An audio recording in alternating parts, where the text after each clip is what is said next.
You guys ready to talk some Dire Straits? Because you, the people, chose Dire Straits. We had a poll here on Amity Tracks in the community section. It was open for about a week, where we offered 4 artists, and the winner of that poll, which was Dire Straits, would get a video ranking their albums, just talking about their music.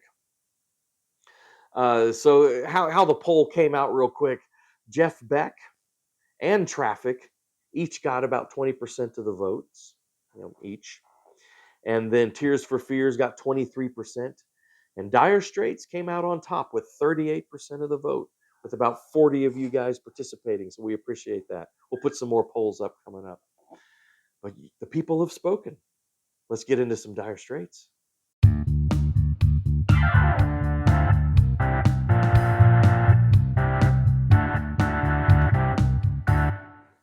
Hey guys, welcome to Amity Tracks. It's time to do some Dire Straits, the winner of our poll. One of my very favorite bands of all time. I have always loved Dire Straits. Always loved Mark Knopfler as a guitar player.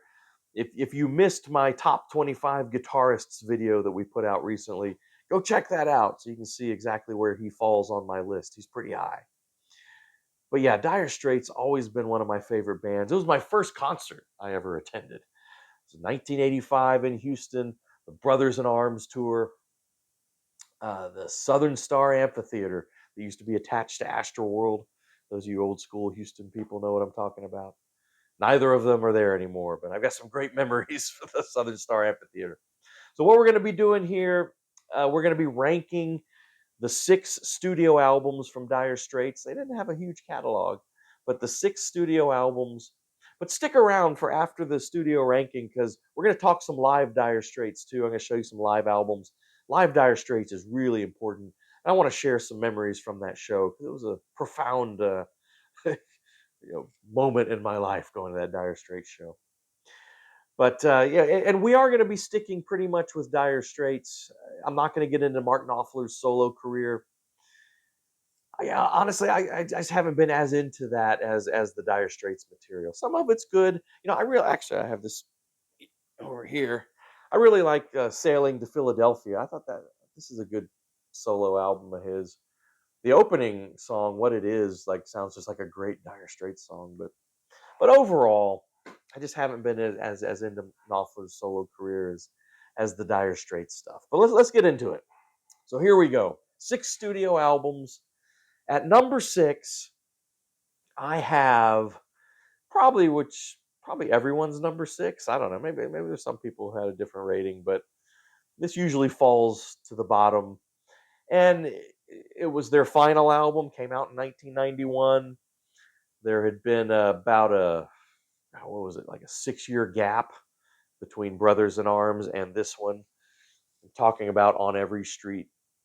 And I just think by this time Knopfler was probably already, I don't think out of gas is the right word, but already sort of looking ahead to what he wants to do post Dire Straits. It's not all bad. It's kind of long. As sort of a fault a lot of albums have in the 90s, longer than it needs to be. But there's some great songs. I like Calling Elvis. That's kind of a fun opener. What else? My Parties that's a great sleeper there. That's good.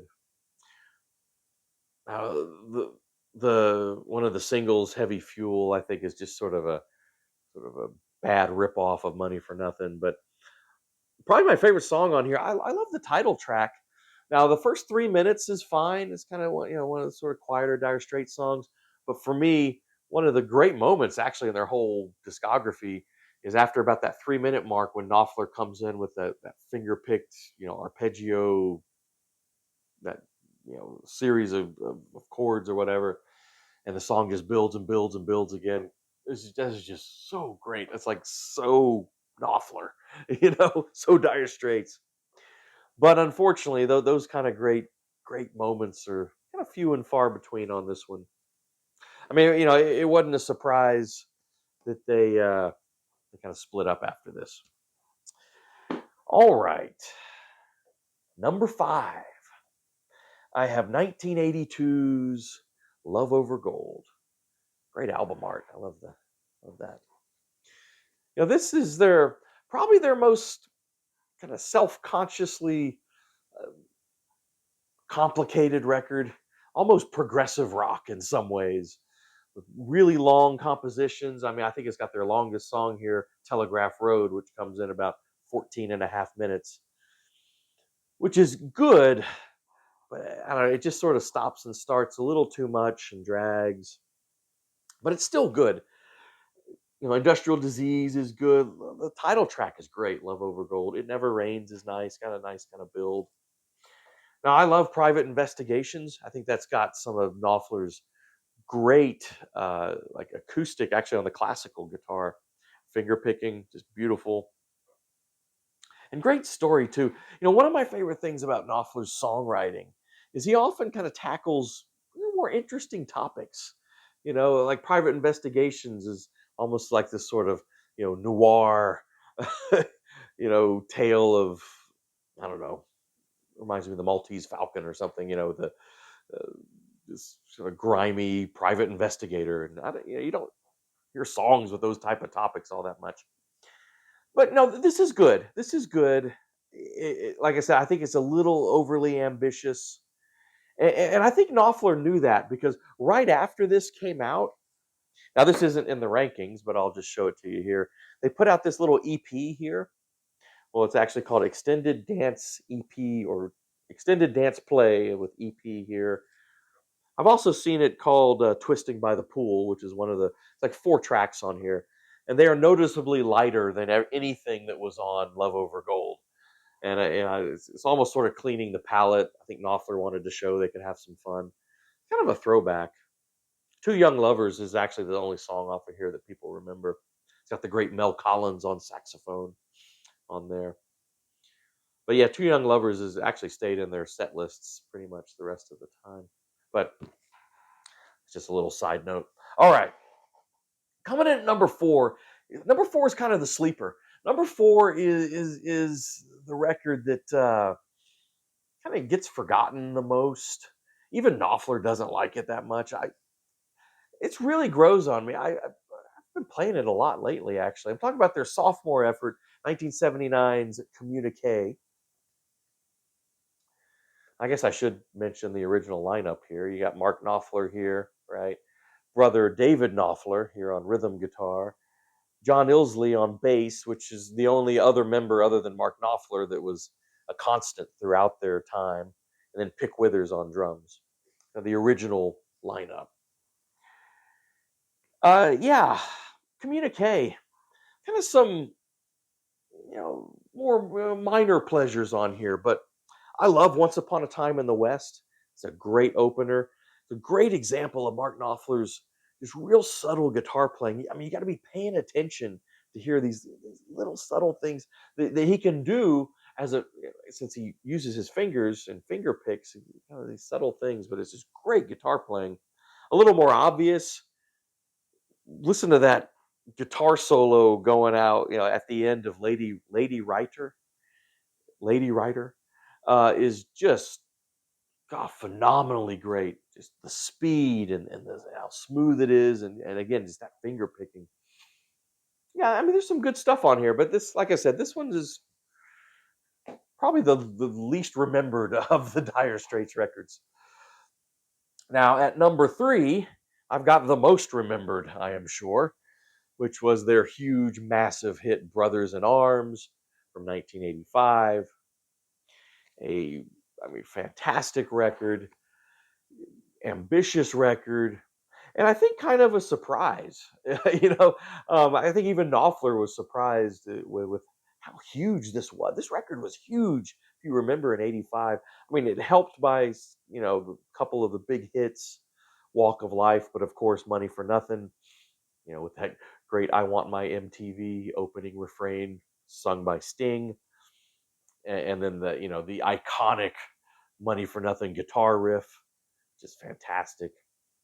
But this whole record is really good, and is an example of what I was talking about with some more kind of unusual songwriting, topics. A song like "Right Across the River." which is really about mercenaries, which you don't hear all that much. The Man's Too Strong. It's a fantastic song. Some great, Knopfler usually he puts like one song, usually about one song on each album, playing. I know it's not technically a dobro, was it National Steel was called, but playing that, and and, uh, and that's the one. It's a great song about really about this war criminal who's kind of looking back on what he had done, and just a really interesting topic for a song. Of course, the title track used in West Wing, right? Just great stuff, and a huge hit, a huge hit. And again, we're going to talk Dire Straits live after we get through this ranking here, but take a song like Right Across the River, which is kind of subdued on the studio album. But when I saw it live at that show, that my first concert, just really ratcheted up a notch, and just becomes this sort of driving epic song. It's kind of interesting what they did live, but we'll talk live. But yeah, uh, Brothers in Arms, one of the great classic albums of the '80s, I think. But doesn't really sound all that. I guess maybe a little bit of '80s with some of the keyboards, but not totally '80s. All right. Oh, I do have this. I don't know. It's a full length single version of Money for Nothing. It's got live version of Love Over Gold on the B side. All right. Top two. These two for me are 5-star records. I think pretty much perfect records. Now Brothers in Arms is great, but it has a few flaws. But for me, at number two, I have the debut 1978 Dire Straits, which for 1978, you got to think about what's going on in '78. I mean, you've got punk, you've got beginnings of new wave, disco's still going on. This doesn't fit with any of that. I've seen it described as pub rock, which I guess, but yeah, it's just yeah. I mean, it was really sort of out of its time, which I think makes it a bit timeless. But just some fantastic guitar work from Knopfler. Also, great songwriting as usual. I mean, of course, Sultans of Swing, their first great hit, is on here with the iconic guitar solos. But I really like some of the lesser known songs. Six Blade Knife is great. Um, In the Gallery is cool, and Wild West End is beautiful. And again, I've got a great story on that when I talk about that first show I saw. But Wild West End is one of the most gorgeous songs. Just takes you away. I love that song. Yeah, I mean this whole record from start to finish is fantastic. All right. Any like real Dire Straits aficionados will not be surprised at all with my number one. I think it's generally the consensus is their greatest record, and it is. I mean, it's just awesome. Of course, I'm talking about Making Movies. Actually, I think it goes this way, but I'll hold it up this way so you can read. But yeah, Making Movies was it '83? No, 1980. What am I talking about? '83, 1980 when this came out. Their third record. Knopfler had been disappointed with the second record, that Communique record, which again I like, but he really wanted to shake things up. He basically told the band, "Look, we're going to change some things. It's my way or the highway." And David Knopfler is gone. I think Pick Withers is Pick Withers on here. I think he is on here, but then he leaves after this. But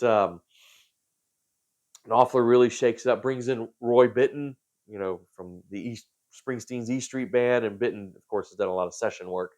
Bittan plays a lot of piano on here, so really wanted to kind of expand the sound.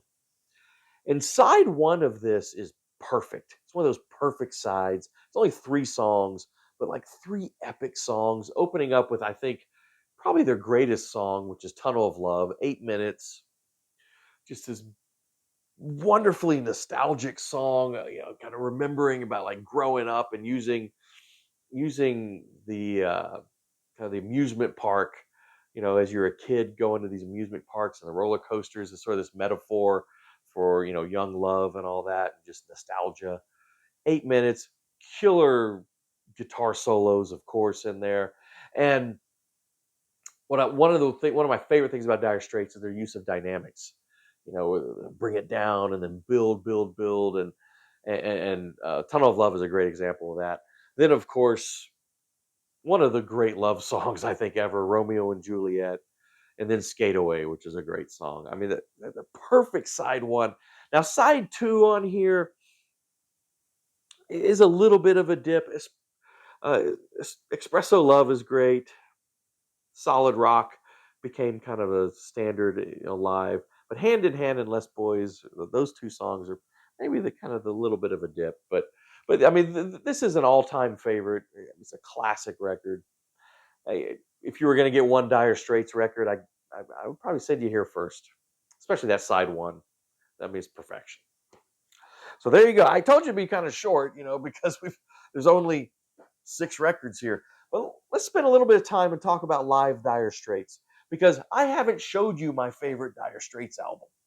My favorite Dire Straits album is easily Alchemy, Dire Straits Live. This double album from, when did this come out? This was 84.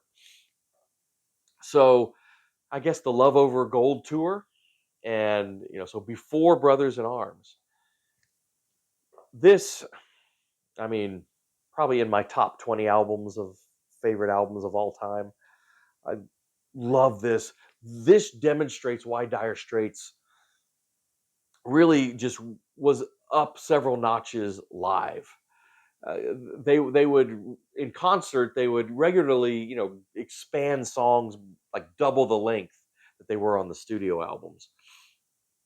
Once Upon a Time in the West is a great example. That was like a 5-minute song on Communique. I think it clocks in at around, was it like 12? No, what is that? 13 minutes on here. And John Ilsley especially just turns, there's a pretty simple bass line in the studio, but there's this driving bass line on this version. Just so great. Sultans of Swing is expanded with just Knopfler going off on guitar. Tunnel of Love, that's another one which is it was like 8 minutes in the studio, and what is it on here? Yeah, almost 15 minutes here, which is pretty typical. Just awesome expanded stuff. And I love how he ends here, and he did it a lot, really kind of from this period on. Mark Knopfler did some good soundtrack work, and Local Hero was probably his best soundtrack. I have it actually. I I, I wasn't talking. I wasn't going to talk Knopfler, so I didn't pull it out. But I do have it. But he always closed his show, the Dire Straits shows, with the theme from Local Hero, this beautiful instrumental, and that closes this as well. Well, I guess I told you I'd send you to Making Movies, but maybe go here first, because although I don't know, this might be too much Dire Straits, but this is one of my very favorite albums. Now they did put out one other official live album. Well, actually, one of them was more of an archival thing, but one other official one, and it was really their final release, kind of as a working band, On the Night. It's from the On Every Street tour. There it is. Just have it on CD here, and it's all right. Although, again, the version of On Every Street is phenomenal on here, really because of that extended instrumental part, which he just extends more live. But yeah, this is mostly kind of Brothers in Arms and On Every Street material. But yeah, it's all right. It's not nearly as great as Alchemy, though. Not nearly as great. Now, they did put out one other archival. Where is it? I believe the story on this one was they still owed one more record on their contract, and Knopfler was like done. So I think they just pulled this old this old BBC broadcast from, well, it was 1978. Yeah, so it's just their first record stuff. Now, editor can put the actual album cover up here. It's live at the BBC, Dire Straits. I don't know where I put my cover here. It's just the CD case. Here's the back. But it's really good, actually. The Sultans of Swing on here is killer. And Six Blade Knife is actually the other highlight on here. Much better than the studio version. All right. Oh, real quick. Let's talk compilations. And then we will end with my discussion of my concert memory. I don't think any of the comps get it right. And again, editor can kind of show you the Money for Nothing was the first, or Money for Nothing was the first Dire Straits compilation. Sultans of Swing, the very best of Dire Straits. And then there was this Private Investigations, Best of Dire Straits, and Mark Knopfler. So it has some kind of awkwardly some Mark Knopfler solo stuff on there. I mean, there's good songs on there, obviously. I just, Dire Straits is you got to dive into the albums. I don't think any of those comps really capture, what was great about Dire Straits totally. I mean, at least not any better than, their best studio albums or Alchemy. Well, let me tell you real quick about this, my first concert. And such a great memory. My sister took me. I must have been, well, if it was 85, like 12 years old, something like that. That concert was just amazing. It and you know how like you have these memories, but you're not sure if the real deal was actually as good as your memory. Well, I don't have that issue here because, and this is just amazing coincidence, in the universe or whatever. But my so this show, this 1985 show in Houston on the Brothers in Arms tour, happened to be, I had no idea at the time, but happened to be broadcast nationwide on the radio. And, in the 80s and 70s, remember, they used to broadcast a lot of concerts on the radio. And this was a live broadcast. So this show has actually turned out to be one of the most bootlegged Dire Straits shows out there. I mean, it's actually, you can find it on YouTube and listen to the whole show, and it's fantastic. I recommend you doing that. Just type in like Dire Straits Houston 1985, it'll come up. But great sounding bootlegs because it was a radio broadcast. And my older brother, who had no idea, because my older brother lived in Colorado and we're in Houston, had no idea that me and my sister were even going to this show. But he was a big Dire Straits fan too. He was living in Colorado. He heard that this was going to be broadcast on the radio, so he cassette tapes. Oh, I have it actually. So he put a tape in the in his stereo to record the show. So actually, hang on, editor can cut here. Let me go get that tape. Hold on. So here's the cassette tape that my brother recorded in 1985. There it is. Kind of a holy grail, right? And so I didn't know he had recorded this. So years later, I'm visiting him up in Colorado, and he's got his tapes and CDs and whatever out, and I like I usually do when I go to somebody's house, I like look at their music, right? So I was just kind of just cruising through. I see this tape. It says Dire Straits in concert, and I pulled it out. I was like, "What's this?" He was like, "Oh yeah, it was this show in Houston," and I was like, "I was at that show." So he generously gave me the tape, and I was able to convert it put it on CD so I can kind of get it digitally. And actually, like from an old cassette transferring to a CD, I have it on CD now. Here, I burned on the CD. Sounds really, actually, surprisingly good. Although honestly, I just kind of go to YouTube and pull up the show because that sounds even better. But yeah, and then I was able to find the next night they played in San Antonio, and I did acquire this Dire Straits San Antonio '85. Although this is not as good as the show in Houston. But yeah, it was just a remarkable show. Just blew me away. And there, the concert experience, but also, listening to the show now as I have over and over again, it really is a remarkable show. God, it was good. It just every song is great. I have that whole show memorized. I've listened to it so much, but just these expansive versions, opening up with "Right Across the River," just this driving version of that song. It kills the studio version. Yeah, and oh man, what else is great on there? "Money for Nothing" is real strong. The strongest song, though, and what I mentioned earlier, is "Wild West End." That's just something special. It's one of my very favorite songs ever. Is the live version of "Wild West End" from Houston, and it's great. But what's interesting is there's a guitar solo that is probably one of my favorite guitar solos in that Wild West End, and it's actually not Mark Knopfler. Jack Sony, Soni, I believe, or Sonni. Um, Great guitar player that Knopfler had with Dire Straits as kind of the second guitar player on that tour. Of course, Knopfler's playing almost all the solos, but he gave this guy a solo spot on uh, Wild West End, and it's just phenomenally great. And it's so funny that it's like not Mark Knopfler, but but it's just anyway.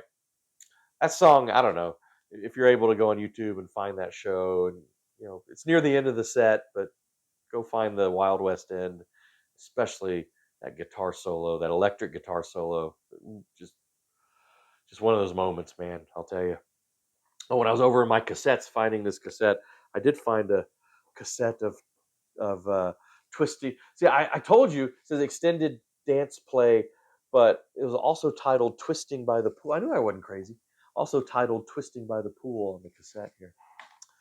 Well, all right, guys, that's about it. Hope you enjoyed this great run down memory lane for me, going through Dire Straits. Man, I love this band. So I'm curious what your thoughts are. How would you rank these records? Put it in the comments. What do you think of Dire Straits? Please do subscribe to the channel. Hit the bell for notifications. Like the videos. Really helps us out. And we'll see you next time on Amity Tracks.